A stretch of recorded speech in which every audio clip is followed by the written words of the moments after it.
Hello மக்களே, நாம் இன்னைக்கு பார்க்க போகிறது ரொம்பவே டேஸ்ட்டாக சுவையாக சத்தாக இருக்கக்கூடிய நாட்டுக்கோழி குழம்பு எப்படி பண்ணுறது அப்படிங்கிறத இன்னைக்கு வீடியோவில் வந்து நம்ம பார்த்துடலாம். நார்மலாக வந்துட்டு பீஸாக கட் பண்ணி போட்டு நிறைய குழம்பு வெரைட்டி பார்த்துருப்போம். அந்த வகையில் இன்றைக்கி வந்துட்டு நம்ம ஃபுல்லாகவே லெக் பீஸ் எல்லாமே பெருசாக சேர்த்துருக்கோம். ஸோ இதை எப்படி டேஸ்ட்டாக கிரேவி பண்ணுறது அப்படிங்கிறத இன்றைக்கி வீடியோவில் சூப்பராக பார்த்துடலாம். வாங்க வீடியோக்குள்ளே போகலாம். ஸோ பார்த்தீங்க அப்படின்னா நல்லா மஞ்சள் தூள் போட்டு சூப்பராக க்ளீன் பண்ணியிருக்கோம். லெக் பீஸில் எல்லாமே கூடு போட்டு வச்சுருக்காங்க எல்லா பக்கமும் வெந்து வரதுக்காக. நம்ம இப்போ கொஞ்சம் எண்ணெய் சேர்த்து அதில் ஒரு 2 டேபிள் ஸ்பூன் அளவுக்கு கடலைப்பருப்பு, குழம்பு கடலைப்பருப்பு இருக்கும் இல்லையா, அது சேர்த்துக்கணும். அடுத்ததாக 1.5 டேபிள் ஸ்பூன் அளவுக்கு ஜீரகம், சின்ன சீரகம், இதையும் சேர்த்து நல்லா பொரிய விட்டுக்கோங்க. அடுத்ததாக அது கூட ஒரு டேபிள் ஸ்பூன் அளவுக்கு சோம்பும் சேர்த்து நல்லா இது எல்லாமே நல்லா பொரிஞ்சு வரட்டும். நமக்கு ரொம்பவே சளி பிடிச்சி ரொம்பவே கஷ்டப்பட்டுட்டு இருப்போம். அந்த நேரங்களில் இந்த மாதிரி நாட்டுக்கோழி குழம்பு செஞ்சு அதில் எண்ணெய் ஊற்றி சாப்பிடும் பொழுது சீக்கிரமாக க்யூர் ஆகும்.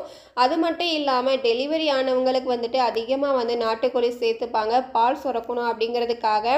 ஸோ அந்த வகையில் இது கூட நம்ம 1 டேபிள் ஸ்பூன் அளவுக்கு மிளகும் சேர்த்துருக்கோம். மிளகை தொடர்ந்து கசகசா ஒரு அரை டேபிள் ஸ்பூன் அளவுக்கு சேர்த்துக்கலாம். 4 பட்டை. அடுத்ததாக உங்களுக்கு காரம் எந்த அளவுக்கு தேவையோ அந்த அளவுக்கு காய்ந்த மிளகாய், அதாவது சிவப்பு மிளகாய் இருக்கு இல்லையா, அதுவும் சேர்த்துக்கலாம். ஆல்ரெடி மிளகும் சேர்த்துருக்கோம், பார்த்து சேர்த்துக்கோங்க. இது கூட கடல் பாசி, அடுத்ததாக கஸ்தூரி மெத்தி, இது ரெண்டுமே கொஞ்சம் ஒரு 2 துண்டு அளவுக்கு கொஞ்சம் சேர்த்துக்கலாம். ஒரு 4-5 கிராம்பு அது மட்டுமே சேர்த்துக்கிறோம், நிறைய சேர்த்துக்கல. அடுத்ததாக ஒரு கைப்பிடி அளவுக்கு நம்ம மல்லி சேர்த்துக்கலாம். ஸோ இது எல்லாமே நம்ம அரைச்சி தான் எடுக்க போகிறோம்.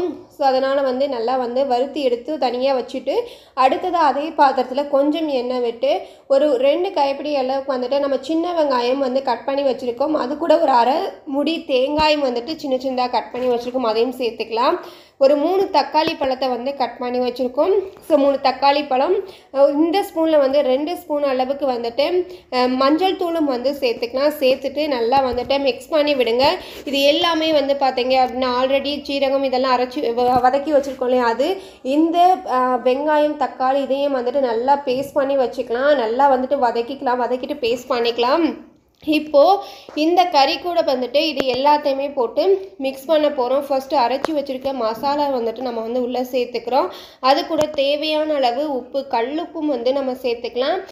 அளவுக்கு நல்லெண்ணெயும் உள்ளே சேர்த்துக்கிறோம். இதை சேர்த்துக்கிறதுனால கறி எல்லாமே சீக்கிரமாக வெந்து வரும். அது மட்டும் இல்லாமல் டேஸ்ட்டும் நல்லாயிருக்கும். சளி பிடிச்சிருந்தாலும் சீக்கிரமாக விடும். அதனால் உள்ளே சேர்த்து இப்போது இந்த மசாலா எல்லாமே நம்ம நல்லா பெசரிக்கலாம். வேறு எந்த மசாலாவுமே நம்ம சேர்க்கலை.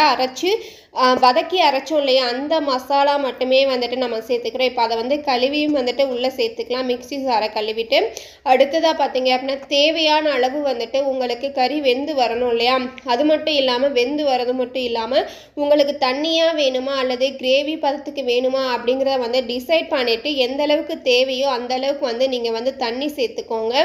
ஸோ தண்ணி சேர்த்துட்டு நல்லா மசாலா தண்ணியோட மிக்ஸ் ஆகிற மாதிரி நல்லா மிக்ஸ் பண்ணி விடுங்க. ஸோ உப்பு காரம் எல்லாமே கரெக்டாக இருக்கா அப்படிங்கிறத பாருங்கள். நல்லா வெந்து வரட்டும்.